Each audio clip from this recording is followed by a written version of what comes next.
ঘটনার শুরুতে অবশ্যই উল্লেখ করুন যে ঘটনাটি আপনি স্টুডিওতে এসে শেয়ার করতে চান নাকি আপনি চান আপনার ঘটনা আমরা পড়ে শোনাই। যারা দেশের বাইরে রয়েছেন তারা সরাসরি অডিও ক্লিপ শেয়ার করতে পারেন বা লিখেও পাঠাতে পারেন আমাদের ঘটনাটি। আমাদের তো ফেসবুক পেজ আছে, যেই পেজে আমরা আজকে আমাদের গেস্টদের ছবি আপলোড করেছি। And I have a good news for you যে আজকে ডক্টর আলিফ সেদিন ঘটনা শেয়ার করতে পারেনি, but today he will share his story with you এবং চমৎকার দুটো ঘটনা তার কাছ থেকে আমরা শুনবো আজকে। এবং তিনি স্টুডিওতে এই মুহূর্তে আছেন। আপনাদের অনেকেরই ডিমান্ড ছিল যে ভূত এফএম-এর যে স্পেশাল এপিসোড, সেই এপিসোডে আমরা যেন আপনাদেরকে ডক্টর আলিফকে নিয়ে আসি। তো তিনি আজকে ভূত এফএম-এ এসছেন। যাই হোক, আমরা চলে যাচ্ছি আমাদের ঘটনায়। শুরু করছি আজকের ভূত এফএম। এন্ড এখন যেটা করব সেটা হচ্ছে প্রথমেই যাবো একটা ঘটনায়, যে ঘটনাটা ইমেল, সেই ইমেল দিয়ে শুরু করতে চাই আমাদের আজকের এপিসোডটি। এখন কেমন লাগে ইমেল? হ্যালো রাসেল ভাই, আসসালামু আলাইকুম। ওয়ালাইকুম সালাম। কেমন আছেন কথাটি জিজ্ঞেস করলাম না, আমি জানি আপনি সবসময় ভালোর দলে। আমার পক্ষে স্টুডিওতে আসা সম্ভব নয়, তাই ঘটনাটি আপনি পড়ে শোনালে খুশি হব। আমার নাম এমডি খায়রুল ইসলাম। আমি কিশোরগঞ্জ জেলার বাজিতপুর থানা থেকে বলছি। আমি 2012 সালে সর্বপ্রথম ঢাকায় আসি এবং এরপর থেকে আমি ভূত এফএম নিয়মিত শুনি। আমি লিসনারদের মানে ঘটনা যেগুলো বলেন তারা সে বিষয়ে সমস্ত ঘটনা খুবই মনোযোগ দিয়ে শুনি। ঘটনাগুলো শোনার সময় আমার মনে হয় প্রতিটি ঘটনা যেন আমার নিজের সাথে ঘটে যাচ্ছে। আমার গ্রামের বাড়ি থেকে সাধারণত আমি ঢাকায় আসার পরে যখন ভূত এফএম জয়েন করি, তখন ঢাকায় প্রতিটা এপিসোডই আমি রেডিও ফুর্তির মাধ্যমে শুনি। যাই হোক, কথা না বাড়িয়ে আমি আমার ঘটনায় চলে যাই। আমার ঘটনাটি 2014 সালে।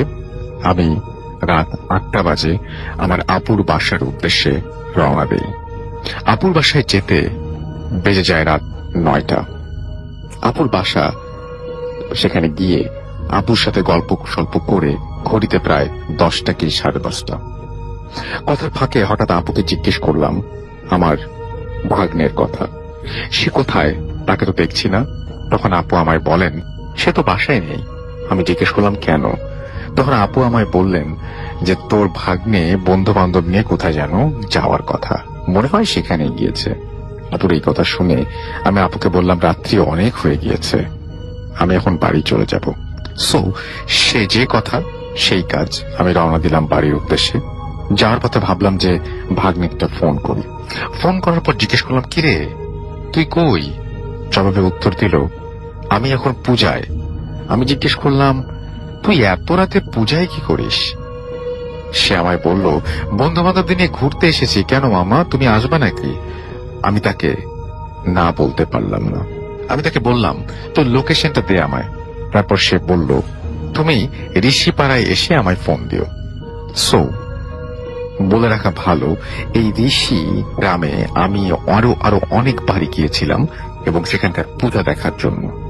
এখানে কিছু হিন্দু ধর্মের জাতির নাম ছিল ঋষি।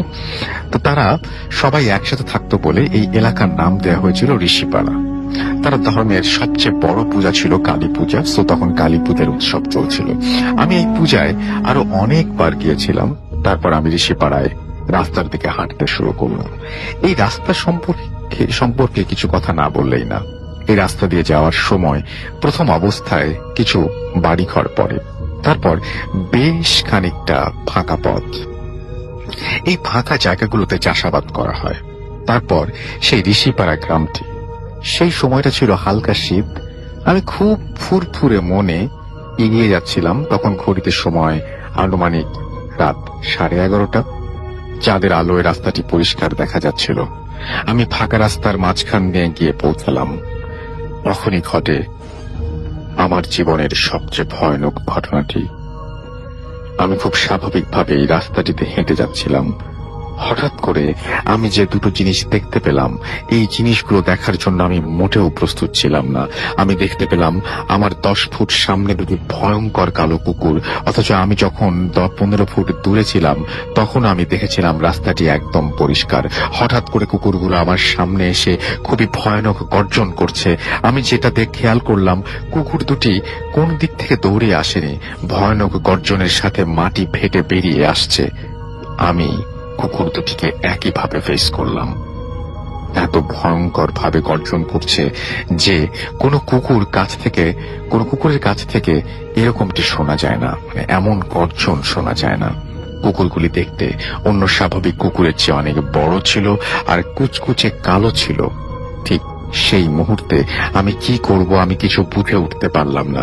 আমি তখন মনে মনে ভাবতে লাগলাম, আজই মনে হয় আমার জীবনের শেষ দিন। আমি মনে মনে সূরা পড়তে লাগলাম, কিন্তু কিছুই হচ্ছে না। কুকুর দুটো আরো ভয়ানক গর্জন করে আমার দিকে আসছে, মনে হচ্ছে এখনই এসে আমাকে কামড়াবে। এইভাবে কতটা সময় অতিবাহিত হয়েছে জানি না। হঠাৎ কেন যেন মনে হলো জোরে একটা ধমক দেই, যদি কোনো কাজ হয়। আমি ধমক দেওয়ার চেষ্টা করলাম কিন্তু পারলাম না। আমার ভয়ের কারণে আমার ভেতর থেকে শব্দ এতই আস্তে বের হলো যে আমার ধমক আমি নিজেই শুনতে পাইনি। আমার মনে হতে লাগলো আমি এক বিশাল মরুভূমির মাঝখানে দুটি হিংস্র জানোয়ারের সামনে আমি এক অসহায় প্রাণী। আমার হিংস্র জানোয়ারগুলি আমার দিকে বড় বড় সাদা দাঁত বের করে এগিয়ে আসছে, আমাকে তাড়া করছে। আমি ভয়ে নড়াচড়ার শক্তিটুকু হারিয়ে ফেলেছি। চারিদিকের পরিবেশটাও ভয়ানক হয়ে আসছে। কুকুরগুলো এখন আমার একেবারে কাছে চলে এসেছে, মনে হচ্ছে এখনই আমাকে আক্রমণ করবে। আমি চিৎকার করার চেষ্টা করি কিন্তু আমার গলা দিয়ে কোনো আওয়াজ বের হলো না। ধরেই নিয়েছিলাম আমার জীবনের সমাপ্তি এখানেই ঘটবে। নিজেকে নিজের কাছ থেকে খুব অসহায় মনে হচ্ছিল।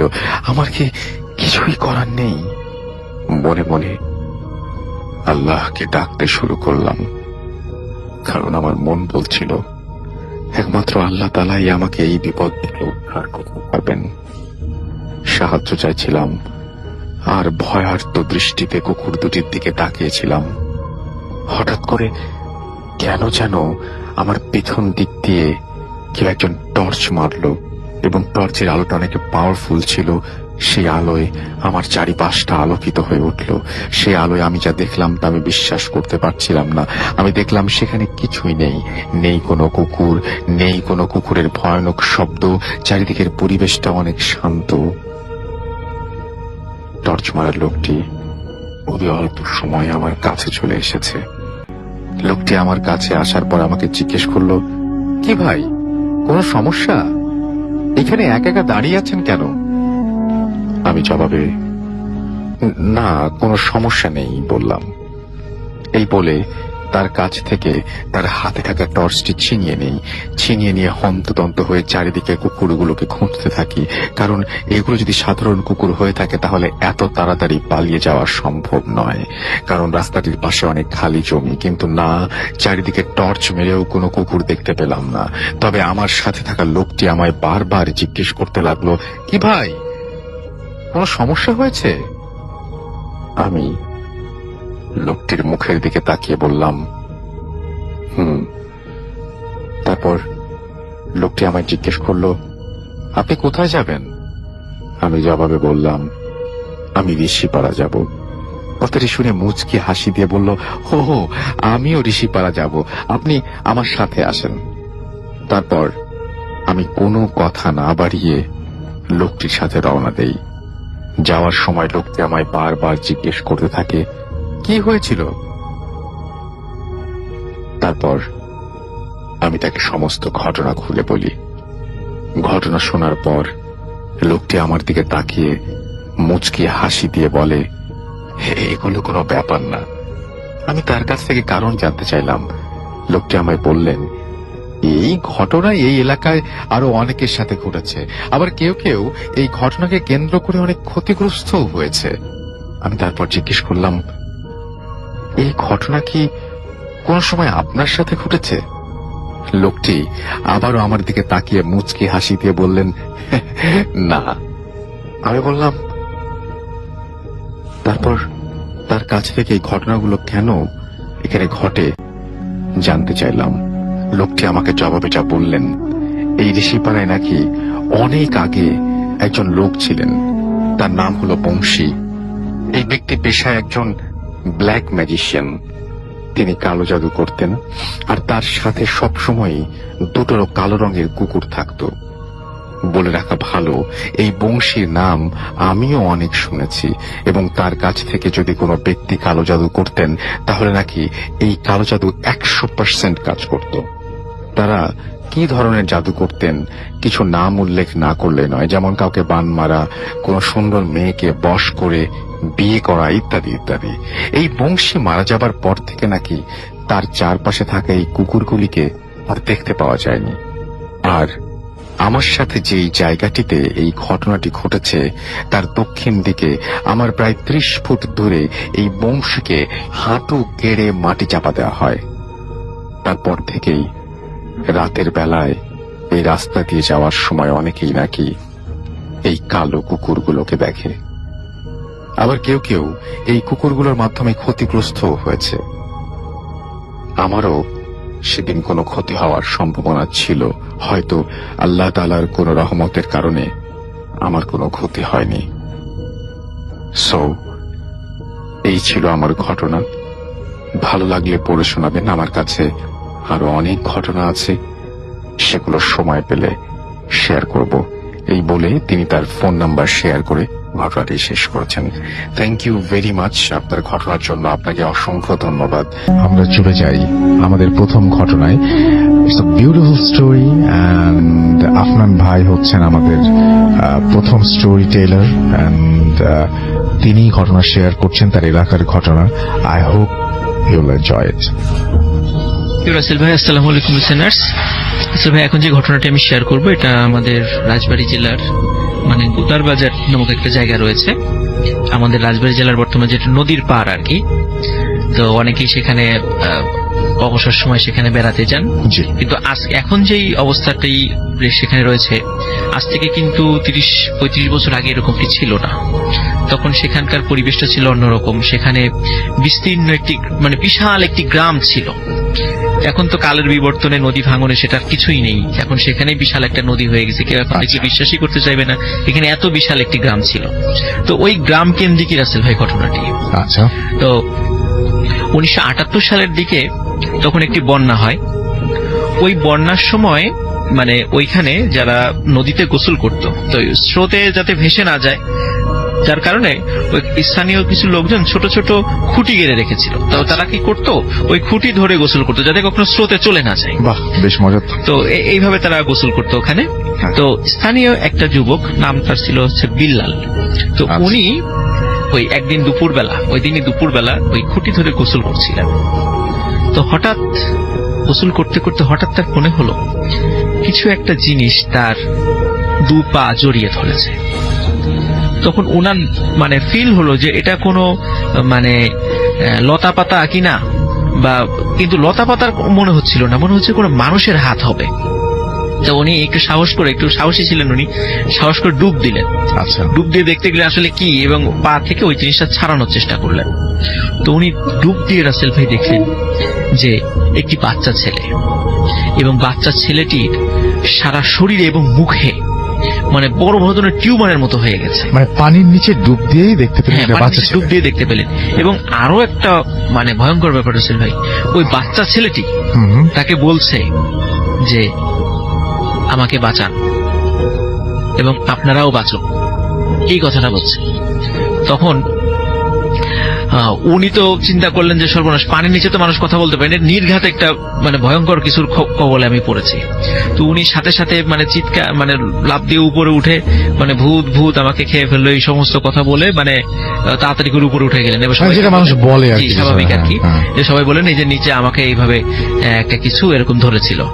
তো ওই ভয়ে তখন আর কেউ পানিতে নামে না, যে নামলেই মানে এই যে এরকম কিছু একটা ঘটতে পারে। তখন পানিতে সবাই নামা বন্ধ করে দিল। কিন্তু রাসেল ভাই, এই ঘটনা ঘটার মোটামুটি 5-6 ঘন্টা পর মানে এলাকাবাসী খেয়াল করলেন যে একটা ছোট বাচ্চাকে খুঁজে পাওয়া যাচ্ছে না। তো বাচ্চা ছেলেকে খুঁজে, ওইটা আবার ছিল স্থানীয় মেম্বারের ছেলে। তো তখন বাচ্চা ছেলেকে যখন খুঁজে পাওয়া যাচ্ছিল না, সবাই বলছে যে সে হারিয়ে গেছে, সব অনেক খোঁজাখুঁজি করছে। কিন্তু ওই বিল্লাল যখন ওই বাচ্চা ছেলেটির নাম জানলো, তখন বিল্লাল বলল যে আমি পানির নিচে যে ছেলেটাকে দেখেছি তার সাথে ওই ছেলেটার চেহারার মিল রয়েছে। ও মাই গড। তখন আচ্ছা, এই ঘটনাটি যখন সেটা বলে, তখন বলে যে তাহলে পানির নিচে ওই বাচ্চা ছেলেটি কথা বললো কিভাবে, তার মানে ওর সাথে ভয়ঙ্কর কোনো একটা ঘটনা ঘটেছে। তখন কি ঘটনা ঘটতে পারে সবাই এরকম আলোচনা করা শুরু করলো। সবাই অনেক লাশ খোঁজার চেষ্টা করলো, লাশ কিছুতেই খুঁজে পাওয়া যাচ্ছিল না। তো একটা বাচ্চা ছেলে বলেছিল যে ও একটি ছোট্ট ভেলায় খেলা করছিল, কিন্তু ও যেই জায়গাটাতে ছিল সেই জায়গাতে কোনো স্রোত ছিল না। কিন্তু হঠাৎ করে মনে হলো যে কে যেন ভেলাটি উল্টিয়ে ফেলে দিল। কোনো স্রোত নাই, কিছু নাই, কিন্তু ভেলাটি উল্টে ফেলে দিল এবং ওই ছেলেটা নিচে পড়ে গেল। ওই ছোট ছেলেটা নদীর পাড়ের এলাকার লোক হওয়ার কারণে খুব ভালো সাঁতার জানতো, বাচ্চা হলেও। কিন্তু ওই বাচ্চা ছেলেটি দেখলো, কিছুর জন্য মনে হলো ওকে টান দিয়ে পানির নিচে নিয়ে গেল। তারপরে ওকে আর দেখে নাই। ওই বাচ্চা ছেলেটি ভুলেই গেছিল আর কি, সে অন্যদিকে চলে গেছে, মনে করছে হয়তো বা সে পরেও কোনো, সে যেহেতু সাঁতার ভালো জানে, ডুব সাঁতার দিত, তো মনে করেছে যে হয়তো বা সে এরকম খেলা করছে, এই কারণে সে অন্য কোনো ব্যক্তিকে আর তেমন কিছু বলেনি। কিন্তু পরে ওই বাচ্চা ছেলে যখন জানলো তাকে খুঁজে পাওয়া যাচ্ছে না, তখন ওর কাছ থেকে এই সত্য ঘটনাটা বের হয়। রাসেল ভাই, বিষয়টা হলো যে যখন আর একটা অদ্ভুত ব্যাপার, যে ওখানে যেই নদীতে ওরা গোসল করতো, ওটা আসলে মেইন নদী না, ওটা একটা খুব ছোট্ট একটা বলতে পারি যে একটা নালার মতো, নালা আর কি। তো সেটা হঠাৎ করেই মাত্র কয়েকদিনের ব্যবধানে সেখানকার পানি নেমে যায়, অথচ চতুর্দিকে বর্ষাকাল, ওখানে পানি নেমে যাওয়ার কথা নয়। যখন পানিটা রাসেল ভাই নেমে যায়, তখন দেখে একটা জায়গায় বালি ঢিবির মতো হয়ে আছে, এবং ওই ঢিবির উপর দিকে দুটা পায়ের উপর মনে হচ্ছে যে কোন একটা ব্যক্তিকে মাথা নিচের দিকে দিয়ে গেড়ে রাখা হয়েছে। তখন সবাই বলে যে এই যে পাটা মানুষের, এটা কার হতে পারে? একটা বাচ্চাকে হারিয়ে গেছে কয়েকদিন আগে, তাহলে ওরই হবে। দ্রুত ওইখান থেকে বালি সরানো হয় রাসেল ভাই, তারপর ওখানে যে বের করা হয়, রাস্তা একদম বিভৎস হয়ে গেছিল এবং ওর সমগ্র শরীরে এই টিউমারের মতো হয়ে গেছিল, মনে হচ্ছে একটা বড় ধরনের কোন স্কিন ডিজিজ হয়েছে, এরকম হয়ে গেছিল। তখন এলাকায় শোকের ছায়া নেমে আসে, এবং সেই সাথে সাথে একটা বিষয় সবার মনের ভিতরে একটা আতঙ্ক সৃষ্টি হয় যে কি এমন ঘটনা ঘটলো যে ও এইভাবে পড়ে গেল, মারা গেল। তো ভালো সাঁতার জানতো, যেখানে সে পড়ে গেছে এখানে স্রোতও ছিল না, আর ও এইভাবে মাটি একদম নিচে, ও মাথাটা একদম নিচের দিকে, কে এভাবে ওকে হত্যা করলো? এইভাবে সবার মনের ভিতরে একটা ভয় সৃষ্টি হয়। তো এই ঘটনার রাসেল ভাই সপ্তাহখানিক মোটামুটি ভালোই ছিল। সপ্তাহখানিক পর থেকে অদ্ভুত কিছু ঘটনা ঘটা শুরু করে ওই এলাকায়, যে সকালবেলা হঠাৎ করে কিছু কিছু ব্যক্তির লাশ পাওয়া যায়, এবং এই লাশগুলোর সমগ্র শরীর রাসেল ভাই ওই যে টিউমারের মতো হয়ে গেছে, বিভিন্ন জায়গায় টিউমারের মতো হয়ে গেছে, মুখে, হাতে, পায়ে, সমস্ত শরীরে, এমন বিভৎস অবস্থা যে চেনাই যায় না এমন অবস্থা। অথচ সে রাত্রেও সুস্থ ছিল। কি এমন ঘটনা ঘটলো যে সে রাতারাতি তার এই ডিজিজটা হলো এবং সকালে সে মারা গেল? এবং রাসেল ভাই, যারা মারা গেছে প্রত্যেকেই কোনো না কোনো কারণে বাসার থেকে বের হয়ে আসছিল রাতের বেলা, হয়তো বা প্রাকৃতিকটাকে সাড়া দেওয়ার জন্যই হোক, বা কোনো কারণে হোক, গরমের কারণে নদীর পাড়ে গিয়েছে, বা যে কোনো কারণ হতে পারে। কি কারণে গেছে এটা নিশ্চিত না, কারণ সবার তো ডেড বডি উদ্ধার করা হয়েছে, কি ঘটেছিল কেউ বলতে পারে নাই। তো এটা যদি রাসেল ভাই আমরা যদি ওলা ওঠা বলি, আমরা দেখি ওলা ওঠা যখন একটা গ্রামে হওয়া শুরু হয়, তো একের পর এক হতে থাকে, সবাই একটা সময় হতো এরকম মারা যায়।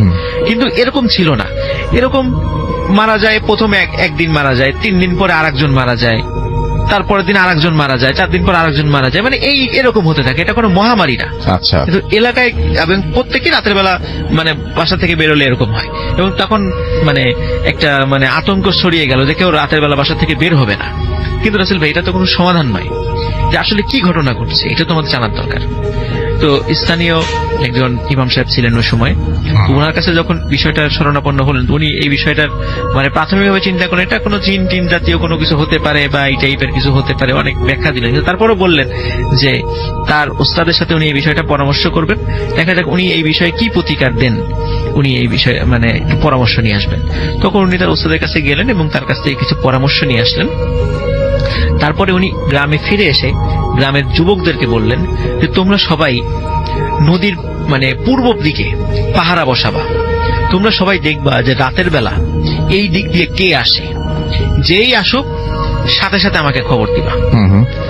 তো বেশ কয়েকদিন কাউকে দেখা যায় না, এরকম সবাই মোটামুটি মানে একটা হতাশ হয়ে গেল যে সারা রাত নদীর ধারে বসে থাকা, কে আসে না আসে, অনেকেই তো আসে নৌকায় চড়ে আসে, এরকম মানে অদ্ভুত টাইপের তো কিছু তারা দেখছে না, কোনো মানে ভুতুরে কিছু না। আর আসলে যে কয়দিন তারা পাহারা বসেছিল এই কয়দিনের মধ্যে আবার কেউ মারা যায়নি।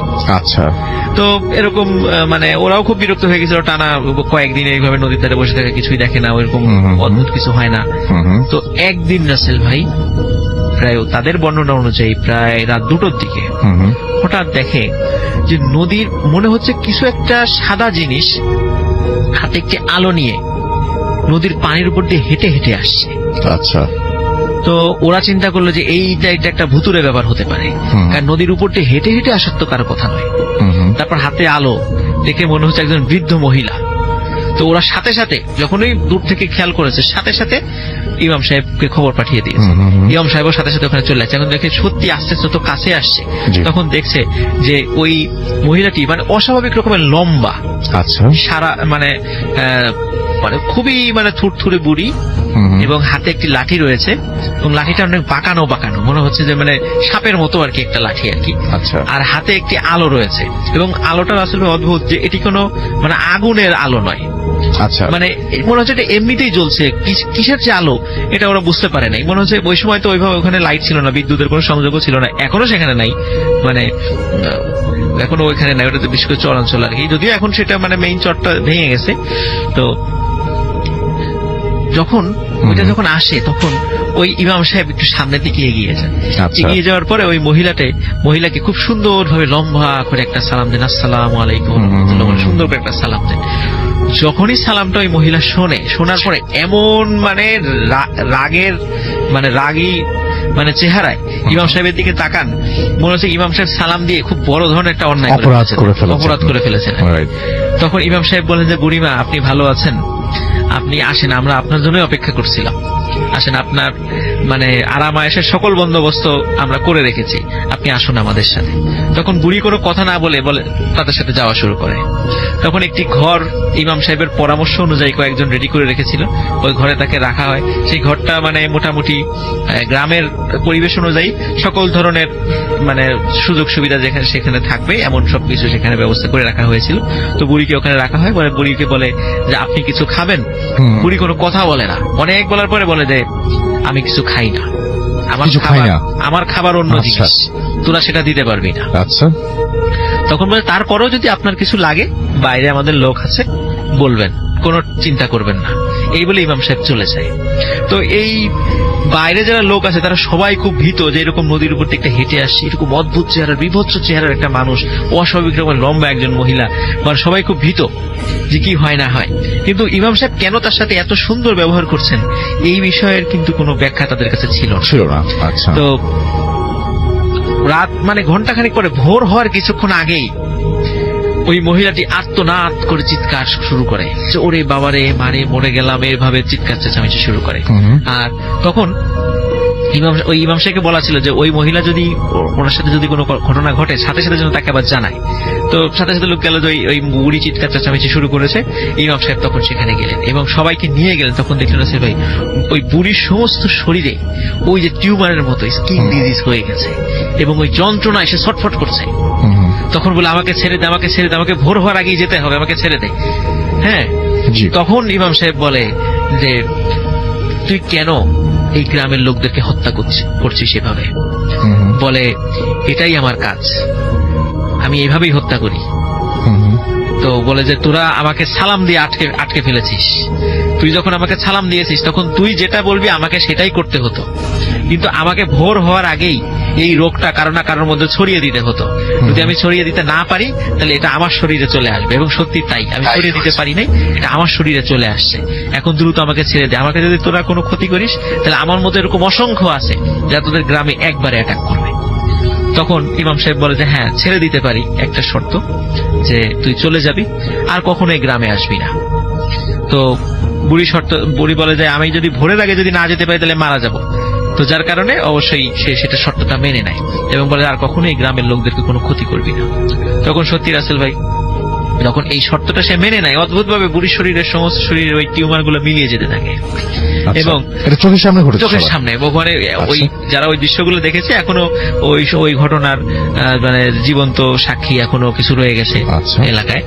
তো পরে বুড়িকে ওই নদীর পার পর্যন্ত এগিয়ে দিয়ে আসে। তবে নদীর পার পর্যন্ত এগিয়ে দিয়ে আসার পরে রাসেল ভাই যখন ওই বুড়িটাতে হেঁটে হেঁটে আসছিল এবং হাতে একটা আলো ছিল, দেখে ওই সময় ওই আলোটার ওই কুপিটা যে কোথায় মানে মিলিয়ে গেল কেউ বলতে পারে না। বুড়ি যাওয়ার সময় হেঁটে হেঁটেই গেছে, কিন্তু রাসেল ভাই কিছু দূর যখন নদীর উপর আবার হাঁটা শুরু করেছে সবার চোখের সামনে হঠাৎ করে উনি পানির মধ্যে ডুব দিয়ে চলে গেলেন। আচ্ছা, এরপর থেকে রাসেল ভাই ওই এলাকায় ওই ধরনের ঘটনা আর ঘটেনি, ওই অদ্ভুত ধরনের ঘটনা। আমরা রাসেল ভাই যে ওলা ওঠার গল্প শুনি, ওলা বুড়ির গল্প শুনি, এরকম ঘটনা আছে রাসেল ভাই, এটা সত্য। Right. এটা কিন্তু সত্য ঘটনা। আচ্ছা। অনেকে এটাকে কুসংস্কার বলে বিশ্বাস করে, আসলে কিন্তু এগুলো হয় আচ্ছা, এবং এটা যে হয় এটার প্রমাণ অনেকেই মানে পাবেন। এখন হয়তো আমরা অনেক শিক্ষিত, আমরা অনেক সময় এগুলো অবিশ্বাস করি, বলি যে এটা রোগ, কিন্তু আমরা যদি মুরব্বীদের কাছে শুনি তারা বিশ্বাস করে। অনেকেই শুধু বিশ্বাস না রাসেল ভাই, আমাদের মুরব্বীদের মধ্যে অনেকেই এই ওলা বুড়িকে দেখেছে। আচ্ছা, এরকম খুঁজলে অনেকেই কিন্তু এই ঘটনার সত্যতা মানে পাবে। এটা যে শুধু ওইখানে ঘটেছে বিষয়টা এমন নয়, বিভিন্ন জায়গায় কিন্তু রাসেল ভাই এটা ভিন্ন ভিন্ন আঙ্গিকে বিভিন্ন ভাবে এই জিনিসগুলো কিন্তু ঘটে, এখনো কিন্তু রাসেল ভাই ঘটে। এখন যে মানে ঘটে না তা কিন্তু না, কিন্তু এখন কম ঘটে, এটাই আর কি, যে সেটা এখন মানে আমাদের কাছে হয়তো ওইভাবে আমাদের সামনে আসে না বা আমরা ওইভাবে বুঝতে পারি না, এমনও হয় আর কি। তো এই ছিল রাসেল ভাই আমার ফার্স্ট স্টোরি। আজকে প্রথম যে ঘটনা বলবো এরকম আর কি, যে আমি যখন ঘটনা শুনি তখন যখন ওর তার কাছ থেকে শুনি, তিনি আমাকে দিয়েছেন, আমার one of the fan, plus আমি তার সাথে দেখাও করি, সামনাসামনি কথাও হয়, এক পর্যায়ে জানতে পারি ঘটনাটা, এবং তখন খারাপই লাগে ঘটনাটা শোনার পর, যে না এটা ভূতে ভেবে শেয়ার করি কিভাবে, এটা শেয়ার করতে তো কষ্ট লাগার কথা। হ্যাঁ, সেটাই সেটাই। পরে উনি বলেন না আপনি করেন, অনেক এটা আমি ঘটনাটা নিয়ে আসছি, আমি যেহেতু নিয়ে আসছি কষ্ট করে, আপনি শেয়ার করেন। তো ঘটনা 1971 সালের পরের ঘটনা আর কি, যুদ্ধের পরে। যার ঘটনা বলবো তার নাম আবুল ফজল, ডিরেক্ট নাম, এটা কোনো ছদ্ম নাম না, এবং তিনি মুক্তিযোদ্ধা ছিলেন। 1968 সালে তার প্রথম সন্তান জন্মগ্রহণ করে এবং এরপরে তিনি চলে যান যুদ্ধে। যুদ্ধ থেকে এসে উনি ওনার বিক্রমপুর ওনার গ্রামের বাড়ি ছিল, ওদের মাইগ্রেট করে ঢাকায়, পুরান ঢাকায়, এবং আমি বলবো না কোন জায়গায় তিনি বাড়িটা নেন, ভাড়া নেন আর কি। ভাড়া নেওয়ার মানে কি, শুরুতে একটা জায়গায় থাকতে আসেন, আর যেই জায়গায় থাকতে আসেন সেটা একটা আপনি পাকিস্তানি বিহারি বাড়ি ছিল আর কি। তো সেখানে শুধু তারা একটা জায়গায় একটা মানুষকে ধরে থাকে, পরে অল্প দামে বাড়িটা কিনে নেন। তো ঘটনা শুরু করব কিভাবে সেটাই চিন্তা করছি। ওনার বাসাটা ছিল রেক্ট্যাঙ্গুলার, মানে চারকোনা টাইপের বাসা, মাঝখান দিয়ে খালি। তো ওদের ছাদে যাওয়ার জন্য কোনো ধরনের সিঁড়ি বা কিছু ছিল না। ওই বাড়ির ওই যে জায়গাটা উঠোন মাঝ বরাবর, সেখান দিয়ে একটা মইয়ের মতো ছিল, যারা ছাদে উঠে যেতে চাইতো আর কি, ওই মই বেয়ে যেত, লোহার একটা মই ছিল আর কি, এটা আবার দেয়ালের সাথে অ্যাটাচ করা। ওনার ছেলের সম্বন্ধে একটু বলি। ওনার বড় যে ছেলে, ওনার 3 ছেলে ছিল। বড় ছেলেটা ছিল হচ্ছে শারীরিক প্রতিবন্ধী বলতে আর কি, ওনার মুভমেন্ট ছিল না বললেই চলে, হাত পা কোনোভাবে নাড়াতে পারতো, আচ্ছা। কিন্তু হাঁটতে পারতো না, নিজে খেতে পারতো না, তাকে খাইয়ে দিতে হতো। হুম। কথা বলতে গেলেও জড়তা ছিল এবং সম্পূর্ণ কথা বলতে পারতো না। তারপরেও তার প্রচেষ্টায় এই ছেলেকে তিনি আরবি শিক্ষা দিয়েছেন, এবং যেহেতু কিছু করবে না, বাসায় থাকবে, তো অ্যাটলিস্ট নামাজটা যেন পড়ে, সেটাই কাজ। এবং এই ছেলেটা কোনোদিন কোনো ওয়াক্তের নামাজ মিস দিত না, সবসময় নামাজ পড়তো, খুব নামাজি একটা ছেলে ছিল। কিন্তু কিছু সময় মাঝে মধ্যে প্রবলেম হতো, যেমন উনি মাঝে মধ্যেই চিৎকার দিয়ে উঠতো, মাঝে মধ্যেই ওনার আবদার খুব বেড়ে যেত। ওনার মানে একটা লাঠি ছিল খাটের সাথে, কোনো কিছু চাইলেই কাউকে ডাকতে গেলে লাঠিতে জোরে জোরে খাটের মধ্যে শব্দ করত। এটা এক ধরনের বিরক্তি প্রকাশ করে ফ্যামিলির লোকজন, তারপরও সবাই সহ্য করা অনেকদিন ছিল। 1983 সালের ঘটনা। ওনার বয়স যখন 15 বছর, তখন সেদিন আমি যে আবুল ফজল সাহেবের ঘটনা বলছি, উনি ছিলেন একজন ব্যবসায়ী এবং ওনার ব্যবসাটা ছিল হচ্ছে পুরান ঢাকা কেন্দ্রিক, উনি মশলার ব্যবসা করতেন। তো রেগুলারলি সকালবেলা যেতেন, বিকালে আসতেন আর কি, সন্ধ্যার দিকে বাসায় থাকার চেষ্টা করতেন। তো সেদিন সন্ধ্যা মাগরিবের আজানের পরে নামাজ পড়ে তিনি ওই যে জায়গাটা বললাম যে ওপেন স্পেস আছে, সেখানে উনি চেয়ারে বসে চা খাচ্ছিল আর কি। চা খাওয়ার সময় হঠাৎ করে ইলেকট্রিসিটি তো তখন খুব আহামরি ছিল না অবস্থা, রাত যেত আসতো, আর 75 সালের দিকে ঘটনা আর কি, 85 সালের দিকে ঘটনা। তার গ্রাম থেকে কিছু মানে ফিনান্সিয়াল প্রবলেমের কিছু আত্মীয় স্বজন তাদের বাসার পিছনে একটা ঘর ছিল, ওই জায়গায় থাকার জন্য তিনি পারমিশন দিয়েছিলেন আর কি। তো চা খেতে খেতে হঠাৎ করে তার ছাদের উপরে চোখ পড়ে এমন ভাবে যে দুইজন লোক ছাদের উপর থেকে যদি উকি মারে যেভাবে তাকায় ঠিক একইভাবে তার দিকে তাকিয়ে আছে। মানে ওনার কথা হচ্ছে যে ওনাকে টপকে ছাদে যেতে হবে। ছাদে যাওয়ার জন্য ওই পাশ থেকে কোনো বাড়ি নাই, দেয়াল আছে, ওনার 12 ফিট দেয়াল আছে। ওই দেয়াল টপকে হয়তো ছাদে উঠতে হবে, কিন্তু ওই পেছনে যেহেতু আর একটা ঘর আছে ওখানে লোকজন দেখে ফেলতো যদি কেউ উঠতো। তো এই দুজন লোককে নিয়ে দৌড়ে ছাদে যায়। ছাদে যে দেখে, টর্চ মেরে দেখে যে ছাদে কেউ নাই, এবং ছাদের কর্নারে একটা ছেলে, মানে ওই যে মৃগী রোগ হলে যেরকম করতে থাকে এপিলেপটিক পেশেন্টরা, ওরকম দাপড়াচ্ছে। দৌড়ে ছাদের কোনায় যায়, যে দেখে যে তার বড় ছেলে ওই জায়গায় দাপড়াচ্ছে, এবং বড় ছেলেকে তার সামনে দিয়ে নেওয়াটা খুব মুখের বিষয় না। না না না, একদমই। হ্যাঁ, তাকে কোলে করে, ওই সময় তার বড় ছেলের বয়স হচ্ছে 15 বছর, বাসার নিচে নামে। কি ব্যাপার, ও উপরে উঠলো কিভাবে? তার মানে ও আমার অ্যাবসেন্স আগেই উঠেছিল, আমি ছিলাম না, আমি এখন গিয়ে পেলাম, কাহিনী কি? তো ওনার মেজো ছেলেটা থাকতো সবসময় ওর বড় ছেলের সাথে। দাদাকে তো আমার দাদা তোমার পাশেই ছিল, কিন্তু আমি তো একটু আগে পর্যন্ত দাদাকে দেখেছি, ওখানে গেল কিভাবে? তো ওনার মাথার মধ্যে এক ধরনের কোশ্চেন জেগে ওঠে যে আসলে তাহলে ঘটনাটা কি। এরপর থেকে, এই ঘটনার পর থেকে 2 মাস বিচ্ছিন্ন কিছু ঘটনা ঘটতে থাকে তার সাথে। প্রথমত তিনি তার বাসার বাইরে দিয়ে কিছু লোকের আনাগোনা দেখা শুরু করে, এবং লাস্ট 8-10 বছর যখন এখানে থাকতো, লোকজন, আশেপাশের লোকজন পরিচিত, তো এরকম কাউকে খুঁজে পায় নাই যে তার বাসার পাশে এসে দাঁড়ায় থাকবে দিন রাত। তো আসলে রাত সন্ধ্যার পর থেকেই তাদেরকে দেখা যেত। শুরুতে গেটের বাইরে দেখা যেত, রাত্রে 2টার দিকেও যদি বাথরুমে যাওয়া, মানে বাথরুমের জন্য উঠতে হতো, দেখা যায় বাইরে ওই 2জন লোক গেটের পাশে দিয়ে দাঁড়ায় আছে। তো প্রথমে গেটের বাইরে ছিল, পরবর্তী সময় আস্তে আস্তে বাড়ির প্রেমিসেসের মধ্যেও দেখা যেত। তো এরকম হুজুর বা আলেম ব্যক্তিদেরকে পাওয়া তখন দুরূহ ছিল, কোথায় পাওয়া যায়, কোথায় যাবে। তো উনি তেমন খোঁজাখুঁজিও করেন নাই, কারণ নিজের ব্যবসা নিয়ে প্রচন্ড বিজি থাকতেন। হঠাৎ করে একদিন তিনি দেখলেন যে বাথরুমের জন্য উঠেছেন রাত্রেবেলা, তার সেফটি ট্যাঙ্কের পাশে ওই 2জন লোক দাঁড়িয়ে আছে, আবার কখনো ছাদের মধ্যে দাঁড়িয়ে আছে। সেদিন অক্টোবর, শীত ঘনায় আসছে, তো রাতের বেলা ঘন ঘন প্রস্তাবের জন্য বেগ ওঠে আর কি, এরকম যে রাত্রেবেলা ওঠার জন্য সেই বাথরুমে যাবে, এমন সময় দেখে যে তার যেতে পথে তার ছেলের রুমটা তার বড় ছেলের সাথে তার ছোট ছেলে ঘুমাতো। তো বড় ছেলে রুমের পাশ দিয়ে যাওয়ার পথে দেখে যে 2টা লোক তার ওই গেটের পাশে দাঁড়িয়ে আছে। হঠাৎ করে 2টা লোক গেটের পাশে দাঁড়ালো, ওটা কোনো মানে নাই। দৌড়ে কাছে যায়, কে রে এখানে, জিজ্ঞেস করতে চেয়ে দেখে যে তার ওই দরজার নিচ থেকে রক্ত গড়িয়ে আসছে। খুব ভয় পেয়ে যায়, কোনো সমস্যা হলো কিনা, কোনো বিপদ ঘটলো কিনা। দরজা খুলে দেখে তার বড় ছেলে ঘুমাচ্ছে, কোনো কিচ্ছু না, কোনো কিছুই নাই, কোনো ঝামেলা নাই। পরবর্তী দিন ঘুম ভাঙে, তার ঘুমটা ভাঙে এরকম পচা দুর্গন্ধ বাড়ির পেছন থেকে আসছে। রাসেল ভাই, আমি আপনাকে এটা বলিনি। আমি যখন শুনছিলাম তখন আপনি বলছিলেন যে কিছু ঘটনা বলবো পরে। জি। তো হঠাৎ করে গন্ধ আসছে চারিপাশে, বাড়ির চারিপাশে সেফটি ট্যাঙ্ক, ওয়াশরুম, আর ওয়াশরুমটা ছিল হচ্ছে বাড়ি থেকে একটু ডিটাচ, একটু পাশে আর কি, ভেতরের দিকে ছিল না।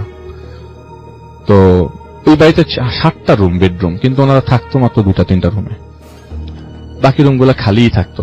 এবং হঠাৎ করে পুরা বাসাতে গন্ধ ছড়িয়ে গেছে ভোরবেলা থেকে।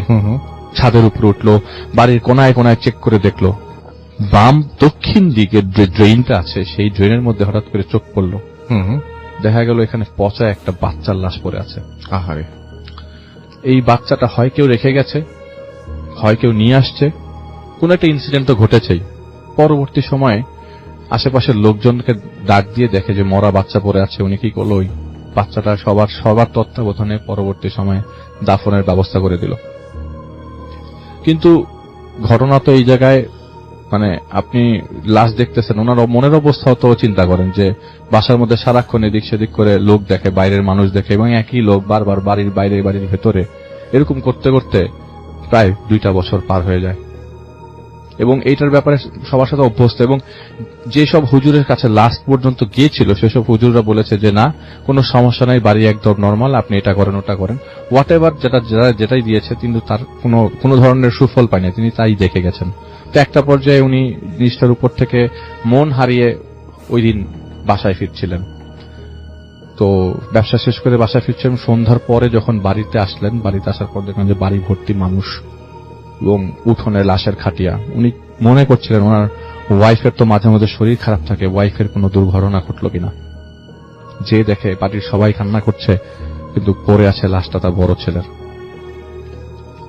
পরবর্তী সময় হুজুর ডাকা হয়, হুজুরকে দিয়ে গোসল করানো হয়। গোসল করানোর পর যখন দাফনের জন্য নিয়ে যাবে লাশের খাটিয়া মসজিদ থেকে জানাজার পরে, যে হুজুরটা ছিল সেই হুজুর বলছিল যে আমি যখন গোসল করাই তখন সারা শরীরে ছোপ ছোপ মারের দাগ ছিল, মনে হচ্ছিল কেউ ওকে মানে আপনার ঘুষি দিয়েছে সারা শরীর জুড়ে, ছোপ ছোপ ব্রুইজের দাগ আর কি, অনেক বড় বড় চাকা চাকা সব চাকা চাকা জিনিসপত্র। তো যাই হোক, দাফন টাফন শেষ করে ঠিক পরের দিন এবার অ্যাটাকটা হয় তার ওয়াইফের সাথে।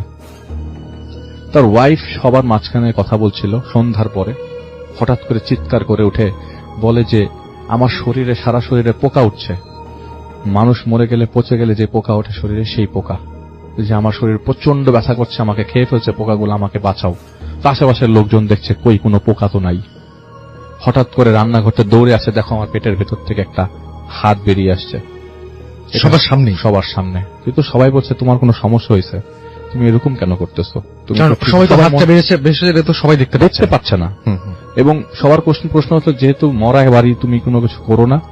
আর উনি ওই দিন রান্নাঘরে গিয়েছিলেন আর কি কিছু একটা কাজে বা চাটা বানানোর জন্য থার্ড ডেতে। আচ্ছা, পরবর্তী সময় তাকে আর কিচেনে যাওয়া মানা করে দেয় এবং বলে যে তুমি রেস্টে যাও। সবাই মনে করে যে ছেলে হারানোর যে মানে কষ্ট সে নিতে পারছে না অথবা কিছু সহ্য করতে পারছেন না। জি। 15 দিন পর হঠাৎ করে তার মানে সবার মাঝখান থেকে, শুধু এখানে ওই আত্মীয় স্বজন যে কয়দিন ছিল ওই 2 দিনই 3 দিনই দেখেছে। পরবর্তী সময় 2জন আত্মীয় তাদের বাড়িতে ছিল, তাদের সাথে কথা বলা অবস্থায় বলে যে আমার পেট খুব খারাপ লাগছে, আমি শুয়ে পড়বো। যখন ঘুমাতে যায় এবং ওই দিন তার হাজবেন্ড আসতে দেরি করে, তো তার ছোট যে ছেলেটা তার সাথে ঘুমায়, তার হাজবেন্ড তার সাথে ছোট ছেলেটা মাঝখানে ঘুমাতো। তো ছোট ছেলেকে নিয়ে শুতে যাবে, হঠাৎ করে চিৎকার। ওই সময় তার হাজবেন্ডও বাসায় ঢুকে গেছে, চিৎকার দিয়ে বলে উঠে যে তার পেটের মধ্যে এইখানে দাঁড়িয়ে ছিল, তার নখ দিয়ে আঁচড় মেরে পেটটা চিরে ফেলে এবং ভেতর থেকে সব জিনিস বের করে দিচ্ছে এবং সে ব্যথায় মরে যাচ্ছে। আচ্ছা। তো হাজবেন্ড বলে যে তোমার আসলে তো হয়তো বা হতে পারে তোমার পেটে কোনো সমস্যা, যেটার কারণে তুমি কিছু দেখতে পাচ্ছ বা কিছু দেখছো, তোমাকে আমি একটা ভালো ডাক্তার দেখাবো, দেরি মানে চিন্তা করো না। এটা ঠিক সেদিনের ঘটনা। রাতের বেলা তিনি উঠেন ওয়াশরুমে যাবার জন্য। ওয়াশরুম থেকে ফেরত আসার সময় তাদের ওয়াশরুমে যাওয়ার পথে একটা সেপটিক ট্যাঙ্ক পড়ে। সেপটিক ট্যাঙ্কটা উঁচু, পাকা উঁচু। তিনি দেখে মানে ওই মহিলা ঘটনা এরকম ভাবে উনি বলেন যে সেপটিক ট্যাঙ্কটা ক্রস করার সময় একটা মানুষ তার সামনে দাঁড়িয়েছিল এবং তার বুকে সজোরে লাথি মারে এবং সেপটিক ট্যাঙ্কটা পিছন হয়ে সেপটিক ট্যাঙ্কের উপরে পড়ে। হাসপাতালে নেওয়ার পর ডাক্তার বলে তার 5টা ভার্টিব্রাল কলাম থেকে 5টা হাড় সরে গেছে। আচ্ছা। এরপর থেকে তিনি আর দাঁড়াতে পারলেন না এবং যে চিকিৎসার খরচটা দিয়েছিল সেটা তার পক্ষে জোগাড় করা সম্ভব ছিল না। তার মানে তিনি বাসায় পড়ে থাকতে হবে তাকে। রেগুলার বাসায় পড়ে থাকবার কারণে এক প্রকার অধ্যবসায় চলে আসে, তার কাছে লোকজন আসতে চায় না, আসে না। কতবার আসা যায় তার কাছে। তিনিও ঠিক একইভাবে তার বড় ছেলে যেভাবে খাটের মধ্যে বাড়ি দিয়ে মানুষজন ডাকতেন, তিনিও এক পর্যায়ে এরকম পর্যায়ে চলে গেছেন এবং তিনি রেগুলারলি একটা জিনিস স্বপ্ন থেকে দেখতেন বা সামনাসামনি দেখতেন, এটা তিনি ক্লিয়ার করে বলেন নাই। উনি প্রায় সময় আশেপাশে চারিপাশে সাদা কাপড় দেখতেন অলওয়েজ। আচ্ছা। কিছু সময় দেখতো সে তার পাশে কোনো একটা লাশ শুয়ে আছে, কিছু সময় দেখতেন তার ফ্লোরে একটা লাশ শুয়ে আছে, কিছু সময় দেখা যেত পাশের ঘর থেকে লাশের গন্ধ আসছে, কিছু সময় দেখা যেত পাশের ঘর থেকে আতরের গন্ধ আসছে। একটা পর্যায়ে ফ্রাস্ট্রেশন হয়ে তিনি তার পরিবারের সবাইকে ডাকেন। ডাকাডাকির এক পর্যায়ে তাদের আত্মীয় স্বজন, ফুপা ফুপি, দাদা দাদির গ্রামের বাড়িতে ছিল, তারাও আসেন। আসার পরে তিনি সবাইকে খুলে বলেন যে ঘটনাটা কি। আসলে ঘটনাটা তার ওই দিন থেকেই ঘটা শুরু হয় যেদিন থেকে তার বড় ছেলে মারা যায়। তিনি সবাইকে বলেন যে তার বড় ছেলেকে আর কেউ মারেনি, তিনি নিজে মেরেছিলেন এবং বালিশ চাপা দিয়ে মেরেছিলেন। এর আগে অনেকবার তিনি বড় ছেলেকে মারার চেষ্টা করেন, শরবতের মধ্যে বিষ ঢুকিয়ে অথবা খাওয়ার সাথে বিষ মিশিয়ে, মিষ্টি আলুর সাথে বিষ মিশিয়ে। বহুবার চেষ্টা করেন তিনি ইঁদুর মারার বিষ দিয়ে, চেষ্টা করেন যে তিনি তার ছেলেকে মেরে ফেলবেন, কিন্তু সামহাও সেগুলি একটাও কাজ করেনি। পরবর্তী সময় তিনি অতিষ্ঠ হয়ে বালিশ নিয়ে শেষ পর্যন্ত ধস্তাধস্তি করে তার ছেলেটিকে মেরে ফেলেন। এবং আমি আপনাদেরকে একটু ক্লিয়ার করে বলি, এটা ছিলেন ওনার দ্বিতীয় স্ত্রী। প্রথম স্ত্রীর ঘরের সন্তানই ছিল বড় ছেলেটা, এবং তার এই শারীরিক ভারসাম্যহীনতার কারণে তাকে যে বাসায় বসে থাকতো ওটা তিনি সহ্য করতে পারতেন না। বারবার ডাকাডাকি, ঝামেলা, তার আত্মীয় স্বজন আসলো ডাকাডাকি করত, তার কাছে এক প্রকার বিরক্তি তালেন, সবার সামনে সে স্বীকার করেন এটা। এবং তিনি বলেন যে আপনারা চাইলে আমাকে পুলিশও দিতে পারেন। তো পরবর্তী সময় পারিবারিক সিদ্ধান্ত হয় যে না, আমরা পুলিশে কেস করবো না, যা হোক উনি মেরে ফেলেছেন, এটার জন্য উনি শাস্তি পেয়ে গেছেন যা পাওয়ার। উনিও বিছানায় এখন শয্যাশায়ী, উনিও তার বড় ছেলের মতো লাঠি বাড়ি দিয়ে সবাইকে ডেকে নিয়ে আসেন তার কাছে। তো রাসেল ভাই ঘটনা এখানেই শেষ। একটা পর্যায়ে কিছু হৃদয় বিদারক ঘটনাগুলা সামনে চলে আসে। সবাই তাই লিখছেন, সবাই ক্রমাগত এই কথাই লিখছেন যে ঘটনাটা খুবই হৃদয় বিদারক এবং লাস্ট মোমেন্টে তার নিজের আপন যে বড় ছেলে, সেই ছেলেটা 2001 সালে মারা যায় হচ্ছে একটা রোড অ্যাক্সিডেন্টে। আর 1994 সালে না বললো না 95 সাল বললো, সেই সময় মারা যায় তার হাজবেন্ড, এবং তিনি মারা যান 2006 সালে। ওকে।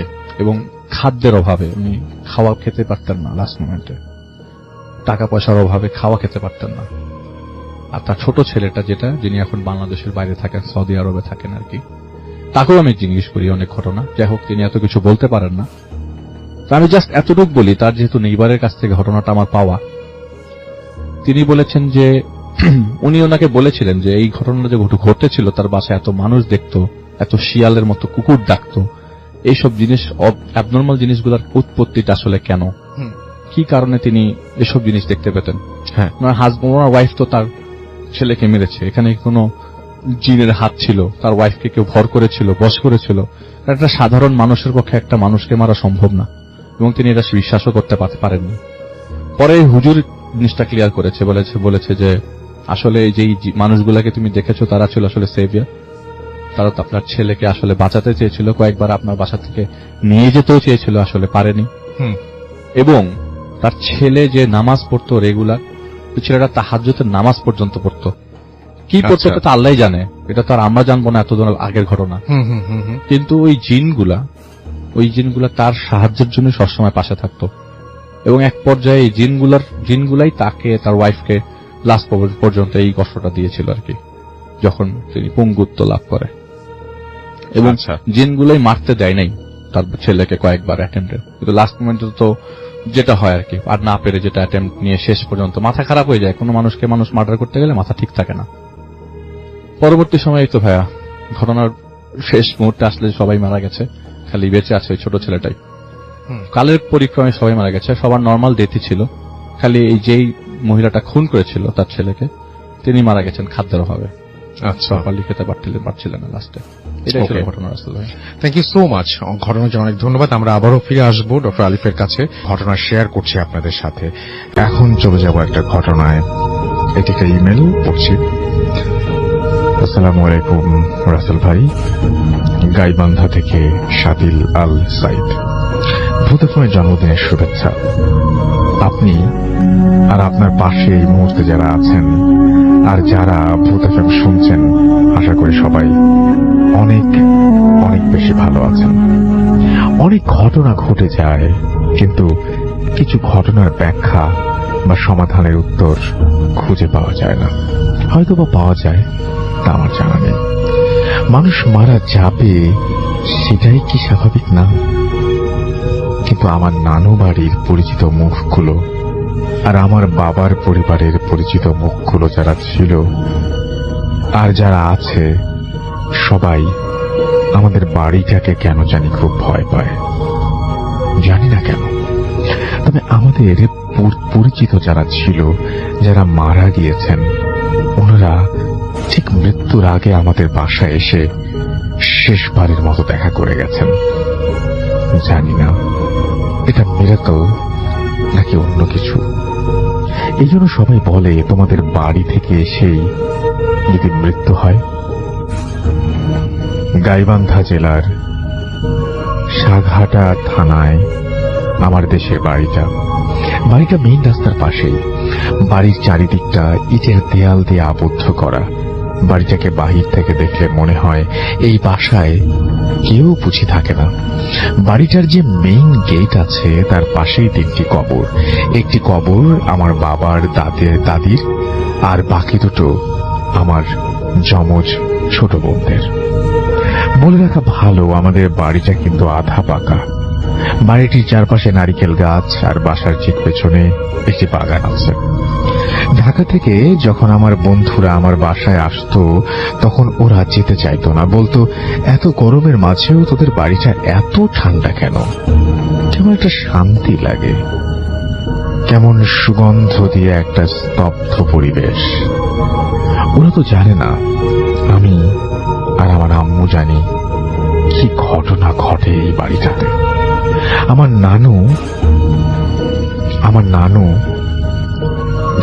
নানু মারা যায় সময়টা 2000।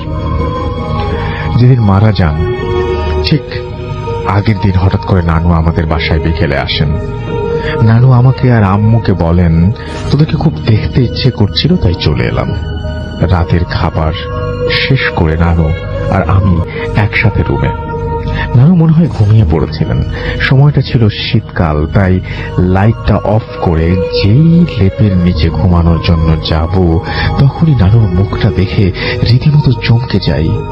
বলতে গেলে নানু দেখতে শ্যাম বর্ণের ছিল, কিন্তু সেই রাতে নানুর মুখটা আজও চোখে ভাসে, যা ভুলতে পারিনি আজও।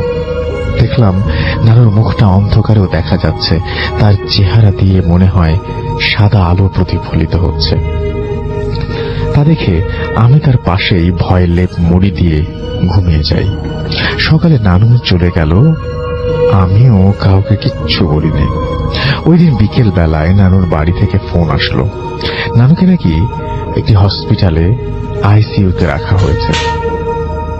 আমরা সবাই সন্ধ্যার সময় প্রাইভেট গাড়ি নিয়ে বগুড়া সেই হসপিটালের উদ্দেশ্যে রওনা দিলাম। মনটা অনেক খারাপ ছিল, তাই গাড়ির জানালা দিয়ে তাকিয়ে আছি, আর চোখে পড়ল সাদা একটা আলোর ফুলকি, যা কিনা গাড়িটা যে স্পিডে আছে ঠিক সেইভাবে 15 ফিট দূরত্বে একইভাবে যাচ্ছে। আম্মু পাশে ছিল। বললাম, কিছু দেখতে পাচ্ছ? আম্মু কিছু বলল না। সেই হসপিটালটির একটি সামনে যাওয়া পর্যন্ত আলোটা ছিল। হসপিটালের গেটের সামনে ঢুকতে তাকিয়ে দেখি আলোটা আর নেই। ভেতরে যেতেই শুনতে পেলাম নানু আর বেঁচে নেই। রাতে নানুর মৃতদেহ আনা হলো। রুমের ভেতর আম্মু সহ সবাই কোরআন পড়ছিলেন। আমি রুমে গিয়ে হঠাৎ করে সবাইকে নানুর সাথে আমাদের বাসায় ঘটে যাওয়া ঘটনাটা বললাম, আর রাস্তার ঘটনাটা। সবাই শুনে অবাক হয়ে বলল, তোমাকে অনেক অনেক বেশি ভালোবাসতেন, তাই তোমার নানু মৃত্যুর আগে তোমাকে দেখিয়ে দিয়ে গেছে আমি চলে যাচ্ছি। কিন্তু তুমি বুঝতে পারোনি, এই তো আমার দাদি আজ 48 দিন হয়েছে মারা গিয়েছেন। উনি থাকতো পাশেই, যেখানে আমার চাচারা থাকেন সেইখানে। কিন্তু মৃত্যুর আগের দিন আম্মুকে বলেছিলেন আমি তোমাদের বাসায় যাব আর থাকবো। দাদি কিন্তু পাশের বাসায় থাকতো। যেদিন আসে ঠিক তার পরের দিন দুপুর 11টা হবে, আমি আমার রুমে, আম্মু ডাকছে আর আমাকে বলছে তোর দাদি মনে হয় আর বাঁচবে না। দেখলাম এই জীবনের প্রথম কেউ মারা গেল, সেটা আমার হাতের ওপর। আমি দেখেছি মানুষ কিভাবে মারা যায়। যখন আমার হাতের ওপর আমার দাদি মারা গেল, কেমন যেন একটা ধাক্কা খেয়েছিলাম, আমি বোঝাতে পারবো না। আমি যে রুমে থাকতাম সেই রুমের বিছানাটা ছিল বক্স খাটের, আর বক্স খাটগুলো স্বাভাবিকভাবে অনেক বেশি ওজনের হয়। সময়টা ছিল 2001, তারিখটা আমার মনে নেই। রাতে ঘুমানোর পর অস্বাভাবিকভাবে ঘুম ভাঙলো ঠিক ভোরের আজানের সময়। আমার সমস্ত শরীর ঘেমে গেছে। আমি রুমের লাইট অন করলাম, আর যা দেখলাম, বিশ্বাস করবেন কিনা জানি না, যা দেখলাম তা রীতিমতো অকল্পনীয়। দেখলাম আমার বক্স খাটটা যেখানে দেয়ালের সাথে লাগানো ছিল তা দেয়াল থেকে 1 হাত পর্যন্ত সরে এসেছে, আর খাটের চারপাশের মেঝেতে অনেকগুলি পাখির পালক পড়ে আছে। কয়েক ডজন পাখির পালক হবে একদম খাটটার চারপাশ ঘিরে, কিন্তু পাখির দেহের কোনো অস্তিত্ব নেই, শুধু পালক পাওয়া গেল। আম্মু আব্বুকে ঘুম থেকে ডেকে উঠালাম, দেখলাম সবকিছু, ওনারাও অবাক, এটা কিভাবে সম্ভব।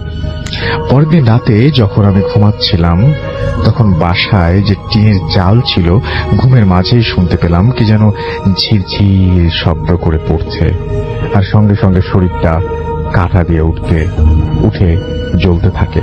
মনে হয় আমি ঘুমন্ত অবস্থায় বিছানাতে দৌড় দেই আর রুমে থাকা কাচের টি টেবিলটা যেটা ছিল তা ভেঙে চুরমার হয়ে যায়।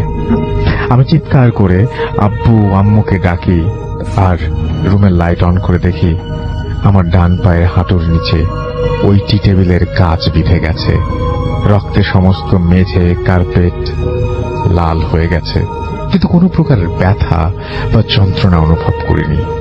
আজও জানি না কেন পায়ের ক্ষত চিহ্নটা আজও রয়ে গেছে।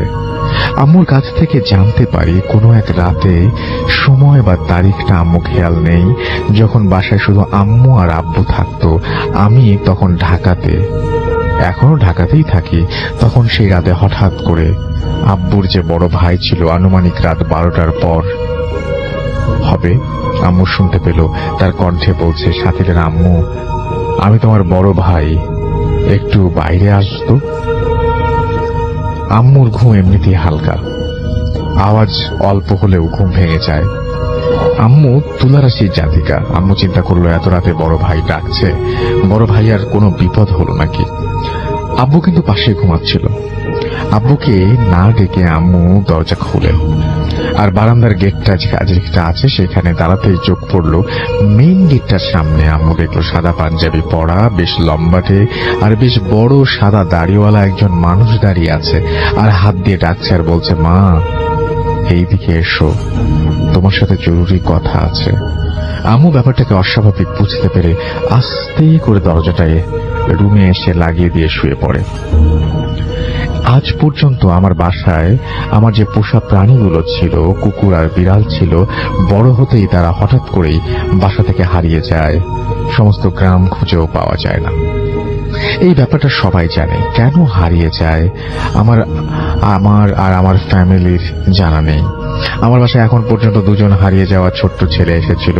একজন এসেছিল 1985 সালে, যা আমি আব্বু আম্মুর কাছ থেকে জানতে পারি। আরেকজন এসেছিল 2004 সালে। তারাও 15-20 দিন থাকার পর হঠাৎ করে হারিয়ে যায় বাসা থেকে। প্রতিটি ঘটনা একদম ভোরে, না হয় ঠিক সন্ধ্যাবেলায়।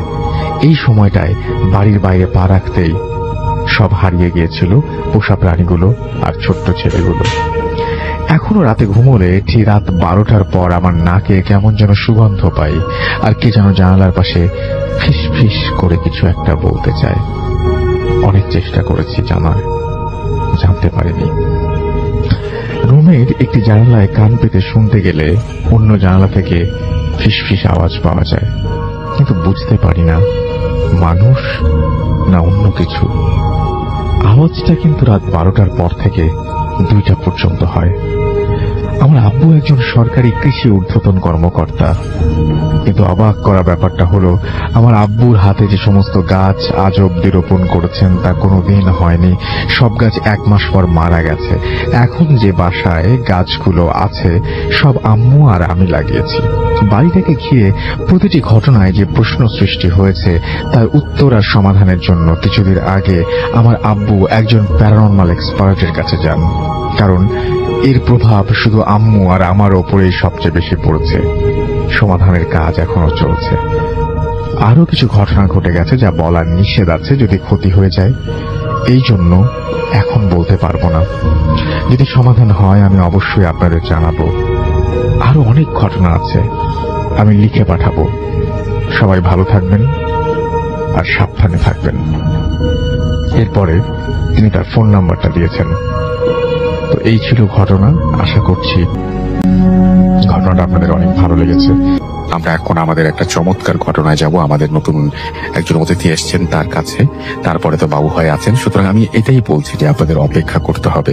আজকের এই ঘটনাটি চমৎকার একটি ঘটনা। আমরা চলে যাচ্ছি। সেই ঘটনায়। যিনি ঘটনা বলবেন তিনি তার নাম, পরিচয়, কোথা থেকে এসেছেন, সো আমরা সরাসরি আরো কথা হবে না, চলে যাব বাবু ভাইয়ের কাছে সেকেন্ড স্টোরিতে। এবং বাবু ভাই দেখি আজকে কি ঘটনা নিয়ে এসেছেন। কিন্তু রাসেল ভাই, আজকে যে স্টোরিটা নিয়ে এসেছি এটা ইংল্যান্ডের একটা কাহিনী, ইংল্যান্ডের একটা গ্রেভিয়ার্ডের কাহিনী। এটা আমার কাছে শেয়ার করেছে নিউ ইয়র্ক থেকে আনন্দ। আনন্দ অবশ্য সে ভারতীয়, কলকাতার মানুষ, এবং ও আমাকে স্টোরিটা পাঠিয়ে বলেছে এটা তার এক বন্ধুর কাহিনী, এবং বন্ধুর নাম হচ্ছে ইউজিন। কি নাম?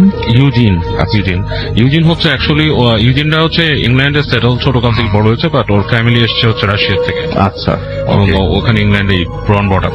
তো এটা বেসিক্যালি আনন্দ বললো, কাহিনীটা হচ্ছে ইউজিনের কাহিনী। আনন্দ যখন ইংল্যান্ডে ছিল, লন্ডনে ছিল, তখন ওর সাথে ইউজিনের ফ্রেন্ডশিপ হয়। And Anand was born up in England, পরবর্তী সে নিউ ইয়র্কে মাইগ্রেট করে। এনিওয়েজ, তো ইউজিনের ব্যাপারটা হচ্ছে ইউজিন যখন ছোট ছিল, when he was in high স্কুলে পড়ার সময় ওরা কয়েকজন ফ্রেন্ড খুব কিউরিয়াস ছিল। বিশেষ করে England is full of different graveyards and stuff like that. পুরনো কবরস্থান এবং পুরনো অনেক অনেক লোকেশনস আছে রাসেল ভাই ইংল্যান্ডে, যেগুলো হচ্ছে বিশেষ করে লন্ডনে খুব আদিভৌতিক ব্যাপার, হন্টেড জিনিসপত্র। আচ্ছা, এবং আরো অনেক রহস্য ইংল্যান্ড নিয়ে ছড়ানো আছে, এটা অনেকেই জানে। লন্ডন নিয়ে আছে এরকম ভৌতিক ব্যাপার স্যাপার নিয়ে পোস্টে, অনেকে এটাকে বলা হয় যে মানে সিটি অফ প্যারানর্মাল থিংস। আচ্ছা, এনিওয়েজ, তো ইউজিনের ভিতরে খুব বেশি কিউরিয়াসিটি ছিল। তো ওরা কয়েকটা ফ্রেন্ড মিলে এরকম চিন্তা করে যে ওদের ওখানে একটা হাইগেট সেমিট্রি নামে একটা সেমিট্রি ছিল। আচ্ছা, অবস্থান ছিল, এখনো আছে, মানে ছিল মানে এখন আছে। ওই হাইগেট সেমিট্রিতে, আমি সঠিক লোকেশনটা জানি না, বাট নামটা আমার মনে আছে, হাইগেট খ্রিস্টান সেমিট্রি। এবং এটা নাকি খুব ঐতিহাসিক এবং অনেক কবর এখানে আছে। তো কয়েকটা সেমিট্রিতে ওরা চাচ্ছিল যে কিছু আর কি এরকম মানে ইনভেস্টিগেট করবে, যেটা হয় আউট অফ কিউরিয়াসিটি। এটা ধরেন ওই যে আমরাও একটা টিনেজ বয়সে খুব কিউরিয়াস ছিলাম। সো ইউজিনরা এরকম চিন্তা করে যে ওদের একটা টাইম ওরা যাবে এবং তারা ওই সেমিটারিটাকে বেছে নেয় বিয়ে করার জন্য। অ্যান্ড এরকম একটা সন্ধ্যায় ইউজিন এবং তার এক ফ্রেন্ড মাত্র ওরা ওখানে যায়।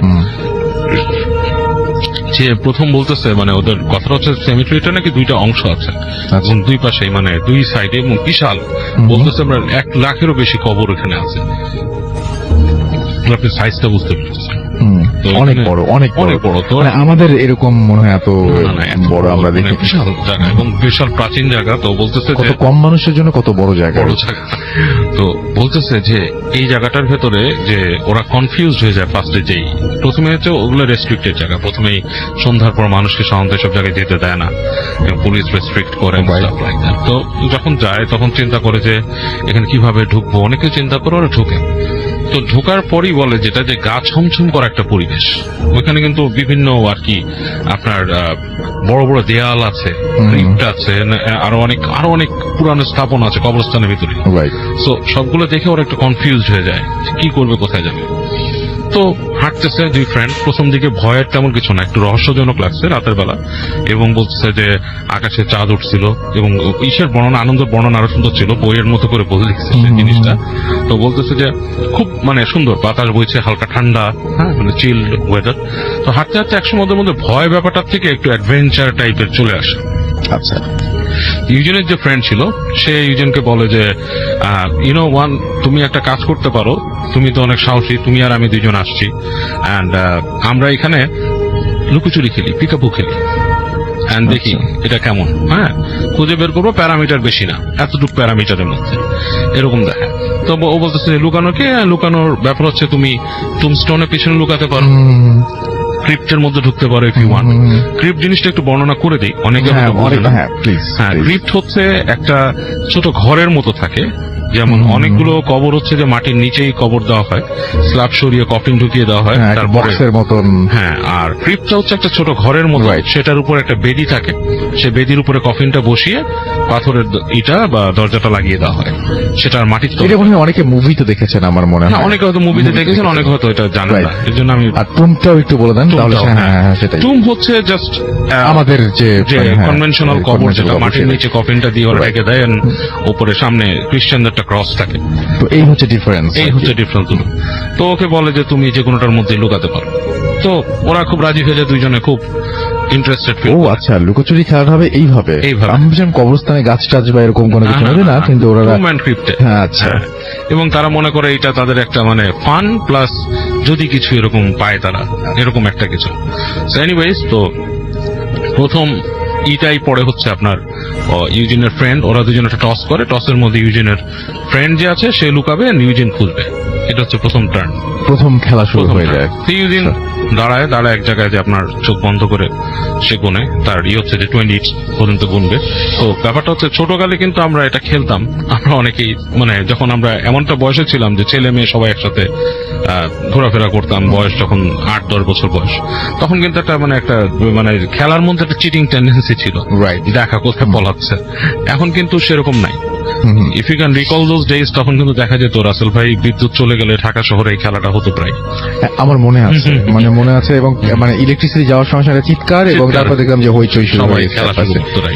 তো ওরকম একটা ব্যাপার। বাট সামহাও ওই দেশগুলোতে মানে ফরেন কান্ট্রিতে চিটিং এর ব্যাপারটা খুবই কম।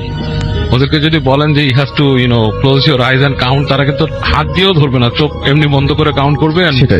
সেটাই।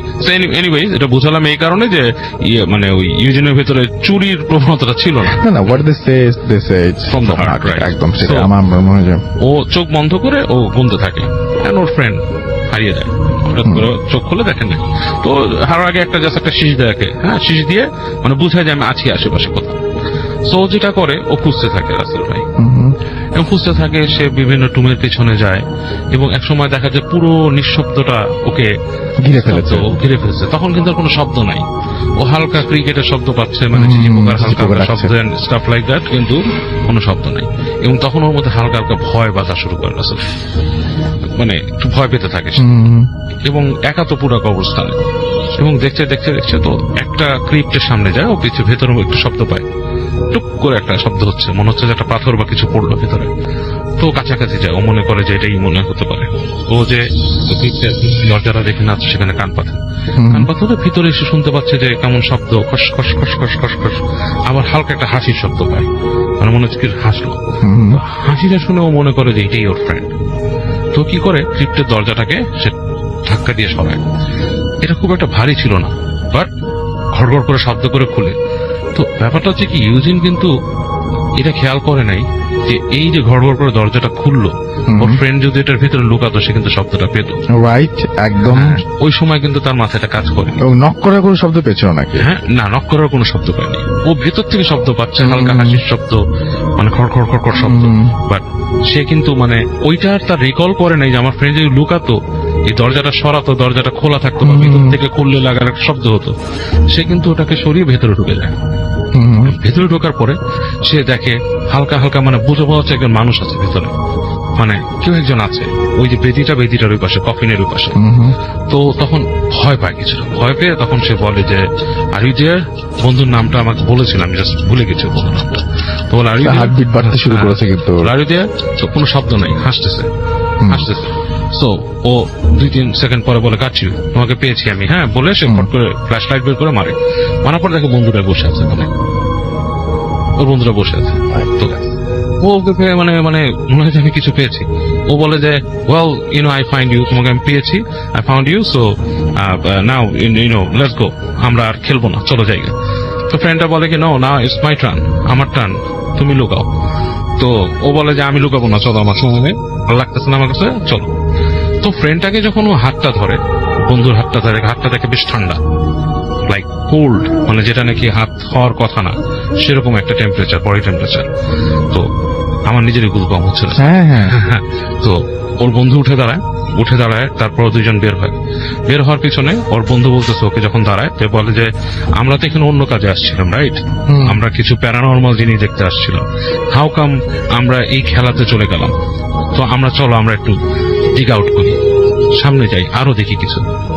তো বলে কোথায়, বলে কি আমি শুনেছিলাম, ওর বন্ধু ওকে বলতেছে, যাকে খুঁজে পেল, ক্লোজ ফ্রেন্ডটা, যে আমি খবর পেয়েছিলাম এখান থেকে একটু সামনে গেলে একটা ডিচ আছে, ছোট গর্ত আছে, সেখানে বাচ্চাদের কবর দেওয়া হতো। ওই জায়গায় মানুষ প্রায় দেখে যে ছোট ছোট বাচ্চারা দৌড়াদৌড়ি করে।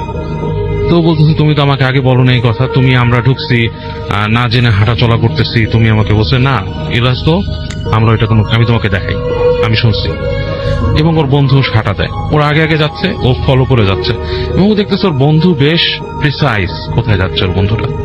বাট ও কিন্তু এতটা বুঝতে পারেনি, আসলে হাই স্কুলে পড়া কি ভিতরে অ্যাডভেঞ্চারাস মাইন্ড, ভয় পেয়েছে বেশ খানিকটা, কিন্তু বন্ধুর আচরণেও বেশ সে আপনার একটু স্টান হয়ে গেছে। তো ওর বন্ধু হাঁটতেছে, পিছিয়ে পিছিয়ে যাচ্ছে। তো ওর কাছে কেন জানি মনে হচ্ছে এই সময়টাতে যে আশেপাশে অনেক হুইসপারিং হচ্ছে, লাইক অনেক মানুষজন তাদেরকে দেখতেছে, এরকম একটা জিনিস। এবং ও যখন তাকায় আশেপাশে কিছু দেখতে পায় না, হ্যাঁ এরকম একটা হুইসপারিং এসে, এবং আশেপাশে কিছু জায়গা দিয়ে গাছ আছে, বড় বড় জুনিপার গাছ, হ্যাঁ বার্চ গাছ এরকম।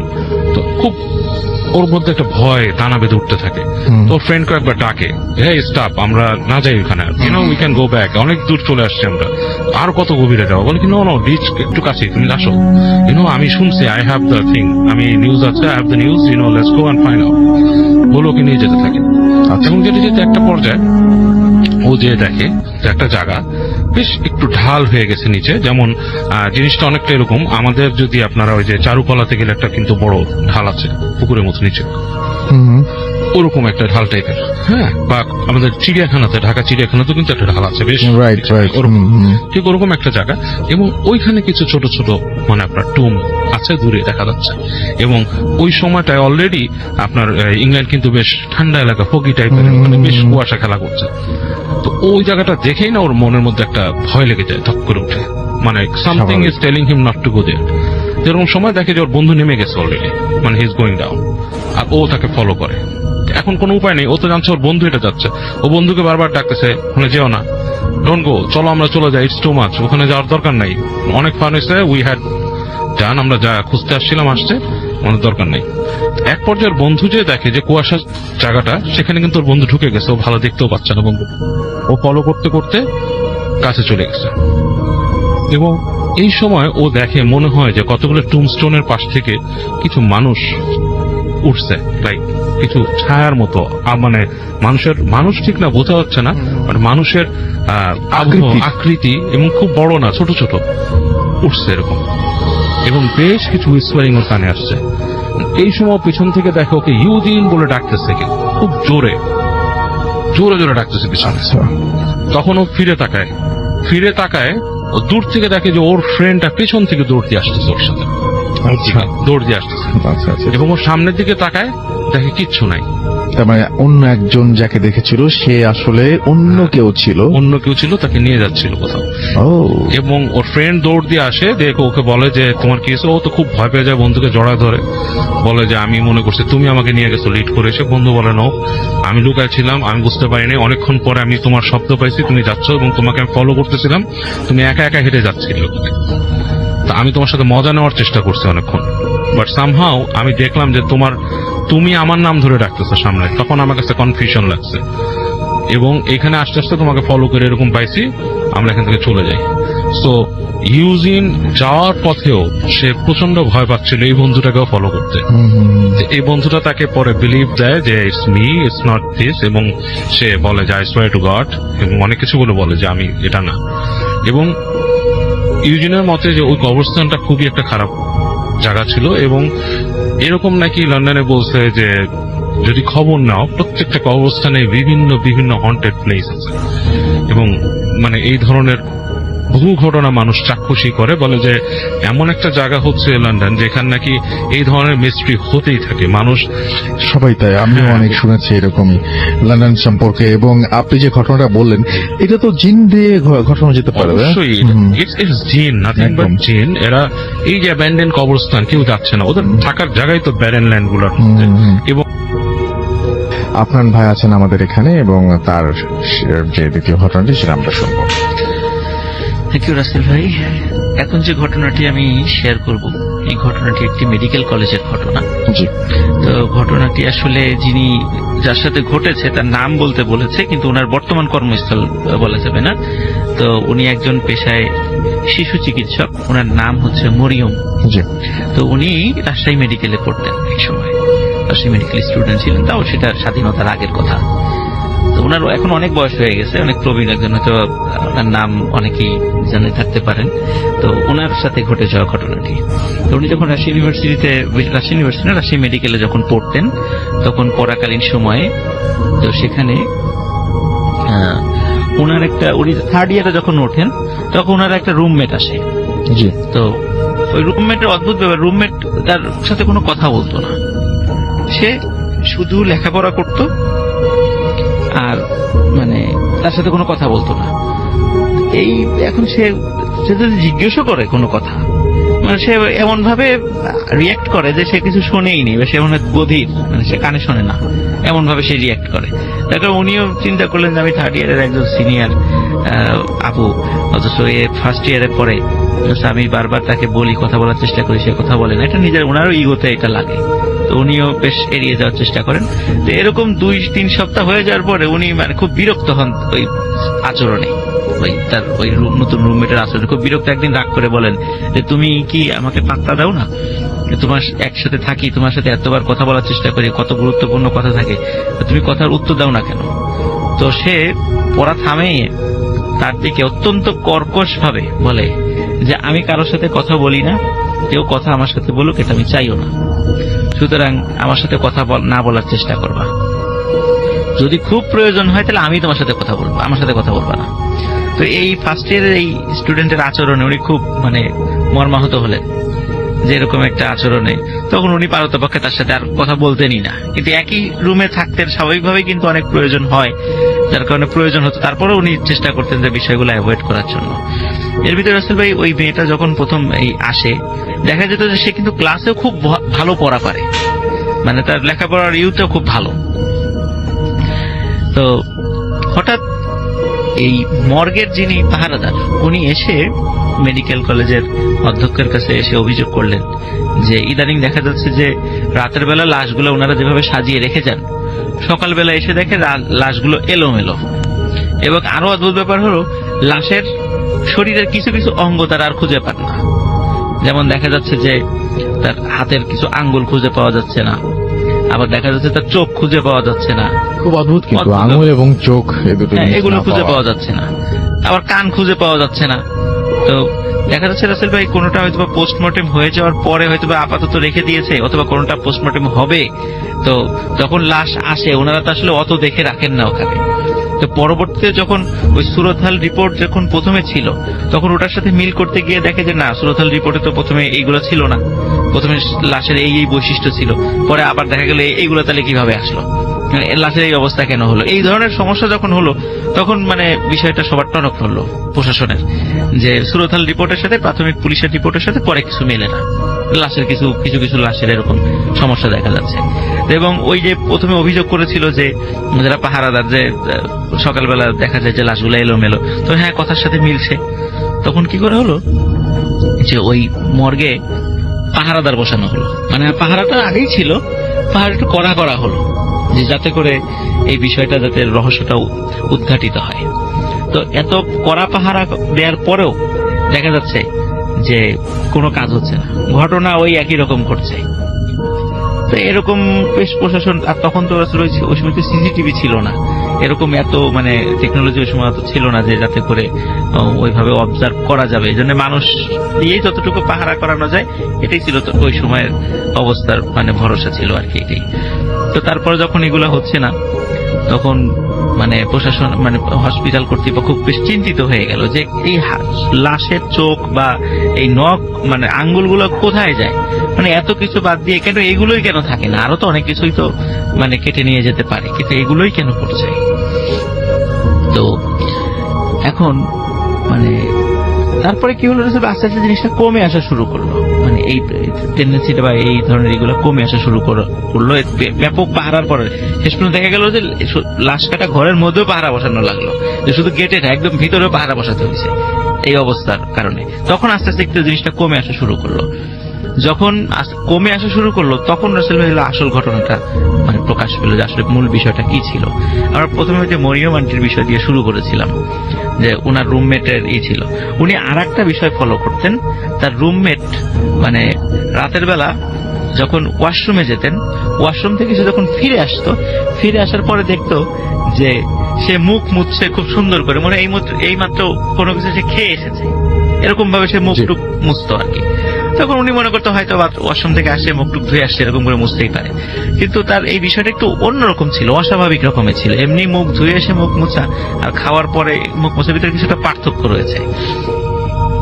এবং উনি আর একটা বিষয় খেয়াল করতেন যে তার ওই রুমমেট বাইরে থেকে রাতের বেলা কোথা থেকে আসার পরে ওই ছোট্ট একটা পুটলিতে কি যেন মানে খাটের নিচে রেখে দেয়। আর যেহেতু তার আচার আচরণ ভালো ছিল না, উনিও তার সাথে এই বিষয়ে কোনো কথা বলতেন না, যে আবার কথা বললে কি ধরনের কি আচরণ করবে জুনিয়র, এতে নিজের মান সম্মান চলে যাবে, এই কারণে উনিও পারতপক্ষে তার সাথে এই বিষয় নিয়ে কথা বলতেন না। কিন্তু একদিন ওনার খুব কৌতূহল জাগে যে আসলে এই যে রাতের বেলায় এসে ওই পুটলির মতো করে কি রাখে। উনি বেশ কিছুদিন ফলো করেছে এই বিষয়টা। তখন একদিন যখন রাতের বেলা সে সারাদিনই থাকে রুমে লেখাপড়া করে, কিন্তু ওয়াশরুমে দেখা যাচ্ছে সে 15 থেকে 20 মিনিট এই সময় সে আসে না। তো উনি চিন্তা করেছে এইবার যদি ওয়াশরুমে যাই, এই সুযোগ আমি দেখবো আসলে সে খাটের নিচে রাখেটা কি। তখন আসলে রাতের বেলা সে যখন ওয়াশরুমে রেখেছে, সত্যি ওই সময় ওই মরিয়ম আন্টি উনি দেখতে গিয়েছে যে আসলে খাটের নিচে সে কি রাখে প্রতিদিন। তখন দেখে হ্যাঁ একটা পুটলি বাঁধা। তো পুটলিটা যখনই রাসেল ভাই খুলেছে, সাথে সাথে উনি সাংঘাতিকভাবে শক্ট হয়েছে। উনি দেখে পুটলির ভিতরে মানুষের আঙ্গুল, চোখ, কান, জিহ্বাও আছে সেখানে। তো এই দৃশ্য যখন দেখে উনি সাংঘাতিক রকমের ভয় পান এবং মানে কোনো মতে দ্রুত এইটা মানে ঠিকঠাক মতো রেখে উনি আবার ওনার সিটে শুয়ে পড়েন। সিটে শোয়ার পরে যখন আবার ওই মেয়েটা আসে, ওয়াশরুম থেকে ফিরে আসে, সে স্বভাবভাবেই ওই যে মুখ মুছছে। তো উনি সারা রাত ঘুমাতে পারেন নাই, উনি খালি চিন্তা করছেন যে কখন সকাল হবে। সকাল হওয়ার পর ওনার খুব কাছের একজন বান্ধবীর সাথে বিষয়টা শেয়ার করেন যে রুমে এই অবস্থা। তখন বলে যে আসলে বিষয়টা তাহলে তো আমাদের অধ্যক্ষ সাহেবকে জানানোর দরকার। তখন অধ্যক্ষ সাহেবকে গিয়ে যখন বলা হলো, অধ্যক্ষ সাহেব বললেন যে তোমরা আসলে মেডিকেলের পড়া অনেক চাপ, তোমরা পড়তে পড়তে মনে হয় তোমাদের মাথায় কিছু সমস্যা হয়েছে, তোমরা এক কাজ করো, একটু বাড়িতে যাও, সপ্তাহখানেক বিশ্রাম নিয়ে আসো, একটু ভালো করে ঘুমাও, সামনে তোমার এক্সাম, হয়তো এই কারণে মানে মাথার সমস্যা হয়ে গেছে। কিছুতে উনি বিশ্বাস করাতে পারলেন না এবং আরো বিশ্বাস করাতে পারলেন না। শেষ পর্যন্ত মানে আরো চেষ্টা করেছে, লোক ইন্সপেকশনেও আসার মানে মতো অবস্থা হয়ে গেলেও কিন্তু শেষ পর্যন্ত কি কারণে যেন লোক আর ইন্সপেকশনে আসে নাই ওখানে। বিষয়টা মানে হাস্যরসাত্মক হিসেবে তারা উড়িয়ে দিয়েছে। তো উনি তখন কি করতেন যে ওনার কথা কেউ যখন বিশ্বাস করলোই না, তখন উনি আর ওই ওনার রুমমেটের সাথে রাত্রে থাকতেন না। তখন ওনার রুমমেটকে বলতেন যে সামনে তো আমার এক্সাম, তো আমি আমার গ্রুপ স্টাডি করবো, আর এক রুমে গিয়ে আমার আর এক মানে ক্লাসমেটের সঙ্গে ঘুমাবো, তুমি একাই ঘুমাও। তো এই কথা বললে উনি চলে যেতেন রাতের বেলা তার সাথে থাকতেন না। একদিন রাসেল ভাই মানে ঘটনা যেটা ঘটেছে, হঠাৎ রাত ধরেন যে 1:30 কি 2টার দিকে ইলেকট্রিসিটি চলে যায়। ওনারও এক্সাম ছিল, উনি যখন জেগে পড়ছিলেন, তো চিন্তা করছি ইলেকট্রিসিটি খুব গরম, উনি একটু বারান্দায় আসেন, প্রত্যেকটা রুমের সাথে বারান্দা আসে তো আবার ওখানে মানে হলগুলোতে। তো বারান্দায় আসেন, তো বারান্দায় আসার পরে হঠাৎ মানে উনি যেই আসলে ওনার যে অরিজিনাল যে রুমটা, এই রুমটাও 3 তলাতে, আবার উনি যেই রুমে আবার থাকা শুরু করেছেন আর এক বান্ধবীর সাথে, সেটাও 3 তলাতে, খুব বেশি দূরে না, মাঝখানে অল্প কয়েকটা রুমের ডিফারেন্স আর কি। তো হঠাৎ উনি ওনার ওই রুম থেকে প্রচন্ড চিৎকারের একটা আওয়াজ শোনেন। তো প্রচন্ড চিৎকারের আওয়াজ শুনলে উনি দ্রুত সেখানে চলে যান, কারণ উনি বুঝতে পেরেছেন যে এই আওয়াজটা তার রুম থেকেই আসছে। তখন উনি যখন দ্রুত তার রুমে চলে যান, গিয়ে একটা ভয়ঙ্কর দৃশ্য দেখেন। সেটা হচ্ছে যে আর একটা মেয়েকে ওইখানে নিয়ে এসে, ওই যে তার যে ফার্স্ট ইয়ারের যে মেয়েটা ছিল আর কি, তার রুমমেট, সে মানে তার হাত, ওই মেয়েটার হাত মটমট করে চিবিয়ে খাচ্ছে। তো এই দৃশ্য দেখে উনি তো সাংঘাতিকভাবে ভয় পান এবং যখনই ওই মেয়েটা তাকে দেখে ফেলে যে তার এই দৃশ্য দেখে ফেলেছে, তখনই ওই মেয়েটা জানালা দিয়ে লাফ দিয়ে চলে যায়। কিন্তু রাসেল ভাই ওই ইটা ছিল কিন্তু 3 তলা, মানে ওই ফ্লোরটা ছিল কিন্তু 3 তলায়, আর জানালায় কিন্তু শিক ছিল। সে আরো চিৎকার চেঁচামেচি শুরু করে, আশেপাশের লোকজন চলে আসার পরে দেখে যে যার ওই যে কামরে ছিল সে ওখানে ডেড মানে মারা গেছেন সেখানে, এবং বলে যে এই কাজটা যে করেছে সে জানালা দিয়ে ঝাঁপ দিয়ে চলে গেছে। সবাই বলে যে জানালা দিয়ে ঝাঁপ দেবে কিভাবে, এইভাবে তো কোনো মানুষ যাওয়া যায় না, জানালা শিকানো ছোট, এতে কোনো মানুষ যেতেই পারবে না। এবং দেখা আসলে সত্যি রাসেল ভাই যে ও যে ওই মেয়েটার মানে হাত খাওয়া শুরু করেছিল, রক্তও তো পড়েছিল, রক্তের ছাপটা জানালা পর্যন্ত, যে মানে ওর পায়ের ছাপটা, যে পায়ের সাথে রক্ত লেগেছিল, জানালা পর্যন্ত গিয়ে শেষ হয়ে গেছে। কিন্তু জানালার নিচে যে সে কোথায় পড়েছে কিছুই আর জানা যায়নি। তো পরবর্তীতে ওই রুমটা রাসেল ভাই সিল করে দেওয়া হয়, অনেক দিন সিল ছিল। তো মরিয়ম আন্টি বলেছে যে এখন ওই রুমটায় কেউ থাকে কি থাকে না, উনি রুমের নাম্বারটা বলতে রাজি হন নাই, তবে এতটুকু বলছে রুমটা 3 তলাতে। তো বলছে এখন ওইটার কি অবস্থা, ওখানে কি থাকে কি থাকে না এই বিষয়ে উনি কিছু বলতে পারেন না। তবে ওই মেয়ের পরবর্তীতে যেই মানে অ্যাড্রেসটা সে দিয়েছিল ভর্তির সময়, ওই অ্যাড্রেসে খোঁজ নিয়ে দেখা গেছে যে ওইখানে এই নামের কোনো মেয়ের এবং তার বাবা মা কোনো অস্তিত্বই নেই, কোনো কিছু সন্ধান পাওয়া যায়নি। তাহলে সে কি ছিল, কেন সে মেডিকেলে আসলো? যখন রাসেল ভাই যখন দেখছিল যে না, কড়া পাহারার কারণে সে ওখানে যেতে পারছে না, তখনই কিন্তু আসলে সে মানুষের মানে জীবন্ত মানুষের উপর আক্রমণটা শুরু করে এবং প্রথম আক্রমণে সে ধরা পড়ে যায়। রাইট। তো যাই হোক, পরবর্তী তার কোনো আর অস্তিত্ব পাওয়া যায় নাই। রাজশাহী মেডিকেলে যারা অনেক পুরাতন যারা আছেন, এই গল্পটা অনেকের মুখে মুখেই আছে আর কি। আজকে গল্পটা শেয়ার